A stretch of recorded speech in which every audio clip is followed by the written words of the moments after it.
Hello friends, Radhe Radhe, जय श्री कृष्णा, जय श्री श्याम। आप सब लोग कैसे हैं? आपको मालूम ही है कि हमने श्रीमद् भागवत रहस्य पढ़ना शुरू किया है, जिसमें हम दशम स्कंद पढ़ रहे हैं। कल हमने गोकुल में भगवान का जन्मोत्सव प्रारंभ किया था। आज हम उसके आगे पूरा करेंगे, पढ़ना आगे करेंगे। अगर आपको मेरी वीडियोस अच्छी लग रही हैं, भागवत जी अच्छी लग रही है सुननी, तो प्लीज़ मेरे चैनल को सब्सक्राइब करिए, वीडियोस को लाइक करिए और अच्छी लग रही हैं तो कमेंट भी करिएगा प्लीज़। राधे राधे, जय जय श्री राधे। गांव के एक एक व्यक्ति को लगता है कन्हैया उसी का है। गांव की सभी गोपियों में कन्हैया के जन्म की बात फैल गई तो वह सब भी उनके दर्शन के लिए दौड़ चली। मानो नवदा भक्ति दौड़ती हुई ईश्वर से मिलने के लिए जा रही हो। गोपियों का एक एक अंग कृष्ण मिलन और कृष्ण स्पर्श के लिए ही आंदोलित हो रहा है। उनकी आंखें कहने लगीं, हम जैसा भाग्यवान कोई नहीं है, हमें ही कृष्ण दर्शन का आनंद मिलेगा। तो हाथों ने कहा, हम ही भाग्यशाली हैं, हम तो प्रभु को भेंट देंगे।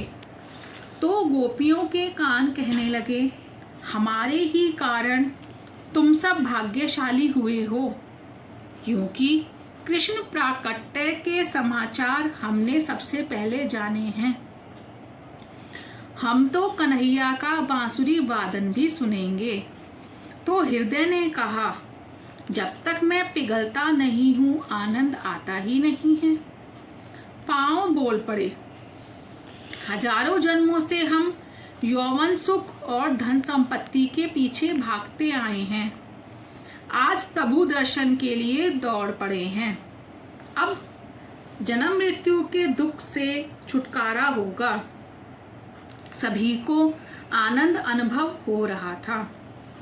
गोपियों की वेणी से फूल नीचे झर रहे हैं और कह रहे हैं, तुम कृष्ण दर्शन के लिए आतुरता से दौड़ रही हो,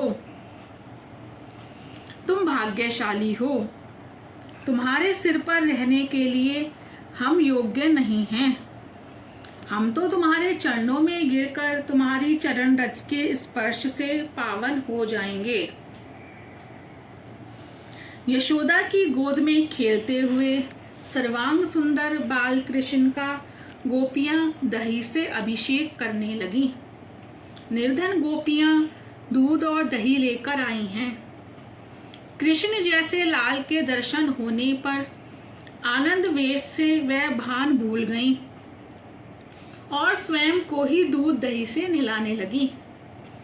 सभी गोपियों का मन कन्हैया ने आकर्षित कर लिया। हृदय में आनंद का पारावार उमड़ रहा है। गोपियां जितना लेकर आई हैं उसका 10 गुना बढ़ाकर वापस लौटाना है।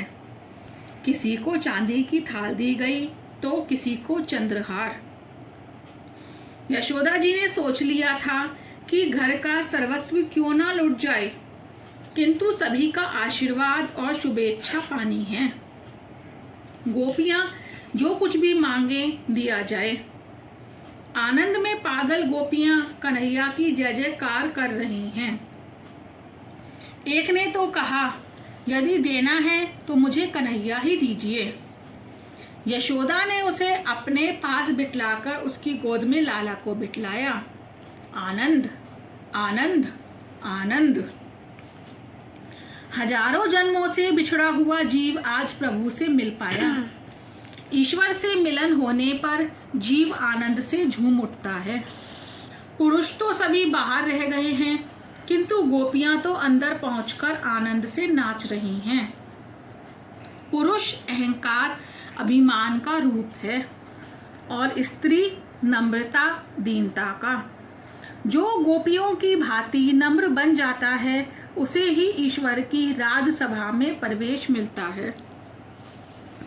अहंकारी को वहां प्रवेश नहीं मिल सकता। नंद के घर सभी को आनंद देने वाले के घर परमानंद कन्हैया प्रकट हुआ। सभी के आशीर्वाद प्राप्त करोगे तो तुम्हारे घर सर्वेश्वर आएंगे। सभी का आशीर्वाद लेना वैसे तो बड़ा दुष्कर काम है, किंतु किसी के निश्वास तो कभी ना लो। किसी की भी बददुआ नहीं लोगे तो तुम भी नंद के समान हो सकोगे। वाणी, वर्तन, व्यवहार और विचार से जो सभी को आनंद देता है वही नंद है। सभी का आदर करो। आदर दान उत्तमोत्तम दान है। सभी जीव को शिव स्वरूप मानकर सभी का आदर करो। ज्ञानी का लक्षण ही यह है कि उसके व्यवहार से किसी को अशांति और उद्वेग ना होने पाए। औरों के वर्तन से अपने मन को कभी अशांत और विचलित ना करना। नंद बाबा सदा सर्वदा आनंद में रहते थे और औरों को आनंद देते थे। ऐसे नंद के घर ही परम आनंद पधारते हैं। सभी को आनंद ना दिया जा सके तो कोई बात नहीं, किंतु दुख तो किसी को भी ना दो। कोई दुखी हो जाए ऐसा कभी मत करना। आजकल लोग वर्ष में एक ही बार नंद महोत्सव मनाते हैं, किंतु प्रतिदिन नंद महोत्सव मनाना चाहिए। रोज प्रातःकाल 4 बजे से 5:30 बजे तक नंद महोत्सव मनाया जाए।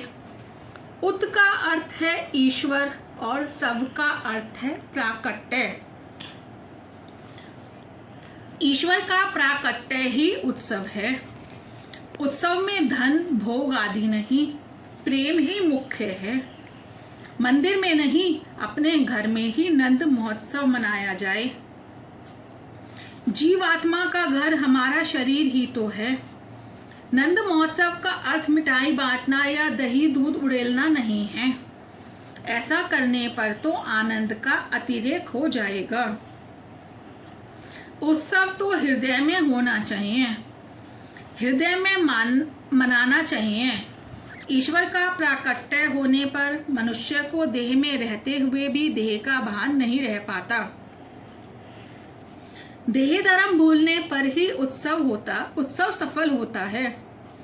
परमात्मा को हृदय में पधराओ। हृदय में परमात्मा का प्राकट्य होने पर भूख प्यास नहीं सताती। जो हर रोज नंद महोत्सव मनाता है उसका सारा दिन आनंद में बीत जाता है। निर्धन व्यक्ति भी यह महोत्सव मना सकता है। इस उत्सव में धन नहीं, मन ही प्रधान है। नंद महोत्सव की तैयारी तो करनी ही पड़ती है। अपने शरीर को मथुरा और हृदय में गोकुल बनाओ और फिर नंद महोत्सव मनाओ, तभी हृदय गोकुल में परमात्मा प्रकट होंगे। गौ का अर्थ है इंद्रिय और कुल का अर्थ है समूह। गोकुल का अर्थ है इंद्रियों का समूह अर्थात हृदय। जय जय श्री राधे। आगे का कल कंटिन्यू करेंगे।